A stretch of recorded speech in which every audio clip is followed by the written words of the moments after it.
some technical difficulties. Oh, close.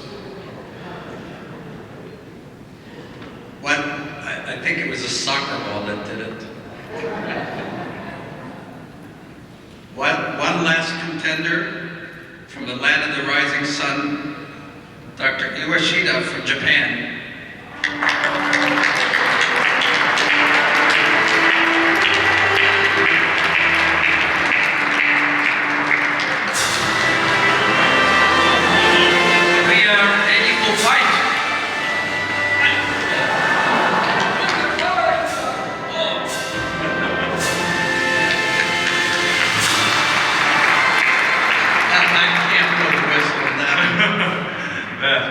Thank you, gentlemen, ladies and gentlemen. But looks like soccer football is more popular than sumo.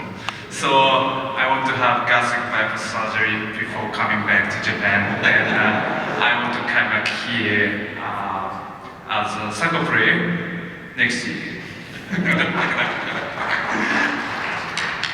So let me start my presentation. My presentation is regarding successful management of biliary stones in the hepatic duct after whip procedure with EUS guided antegrade approach and temporal metal stent placement.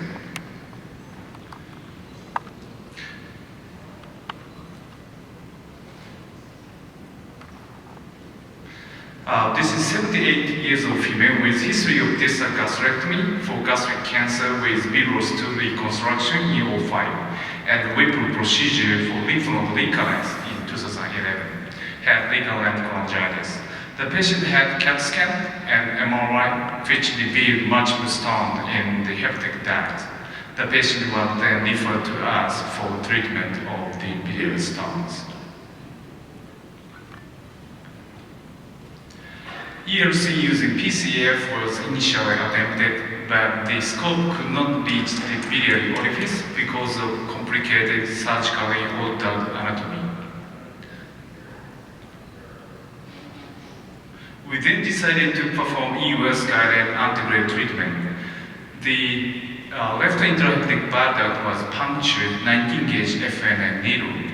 A guide wire was inserted into the biliary system, followed by bougie dilation of the fistula.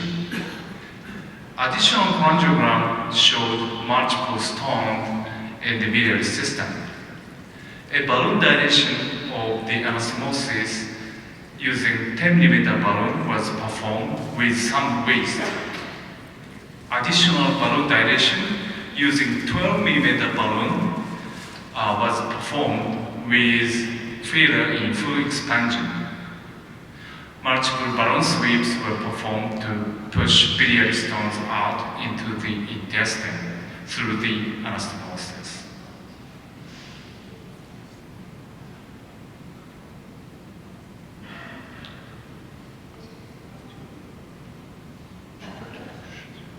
Biliary stones in the right system were poured into the left system using balloon.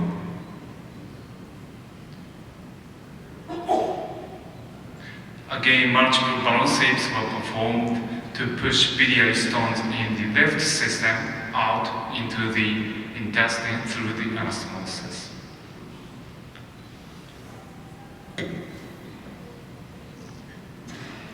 There was still residual stone, but the first session was finished after NBD placement because of prolonged procedure time. In second session, a balloon dilation using 12mm balloon was again performed with failure in full expansion. Multiple balloon sweeps was also performed, but it's also failure in complete stone clearance. The NBD was placed, the second session was finished.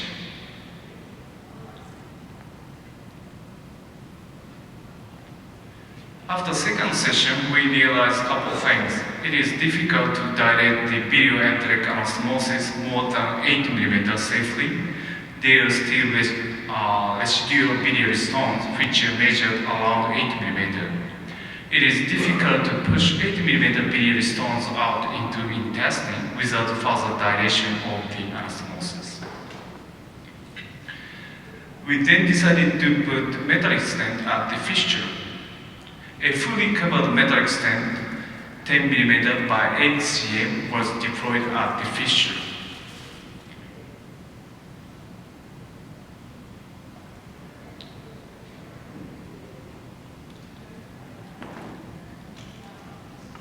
A balloon dilation of the stent was performed up to 10 mm to expand the stent.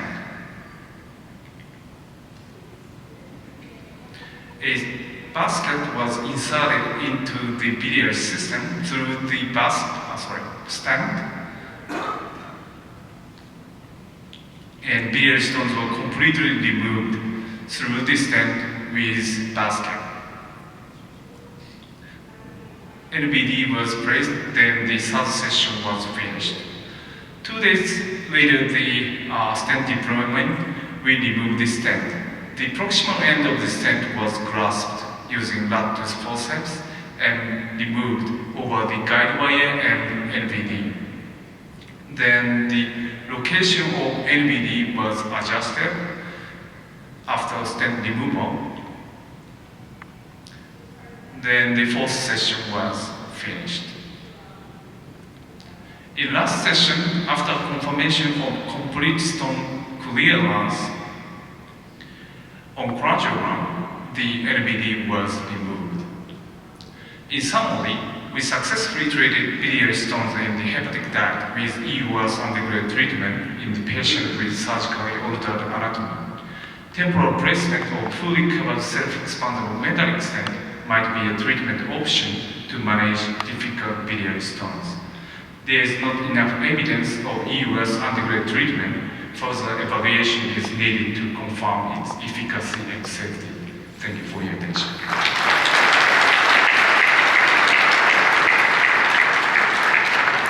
Video is open. Dr. Reddy? Yeah. Excellent video.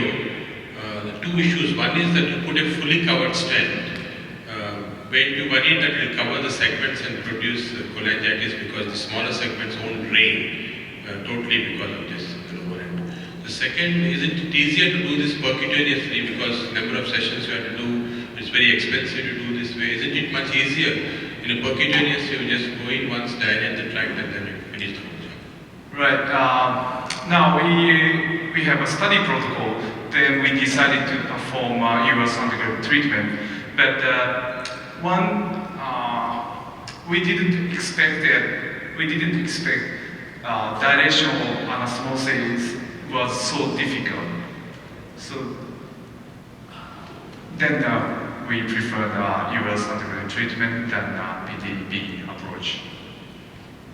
How about the concern of cholangitis from the covered stent rather than uncovered? Why did you choose covered? So because of that, we don't want to put that stent long. So we removed that stent 2 days after the procedure deployment. Dr. Park? So after the video, I have two questions. One is which time interval from the first session to second session? Because there is a tract maturation should be there. So Once a week. once a week.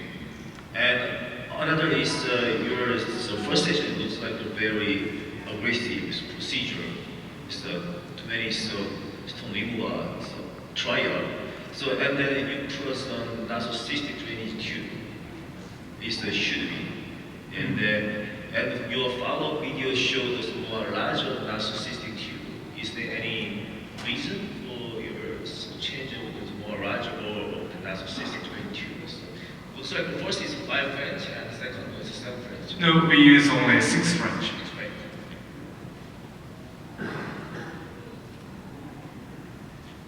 No further questions. Thank you. Thanks so much. Please do stay for the presentation of the medals. If I could get all the presenters up on the stage, please. all the presenters, we're going to get a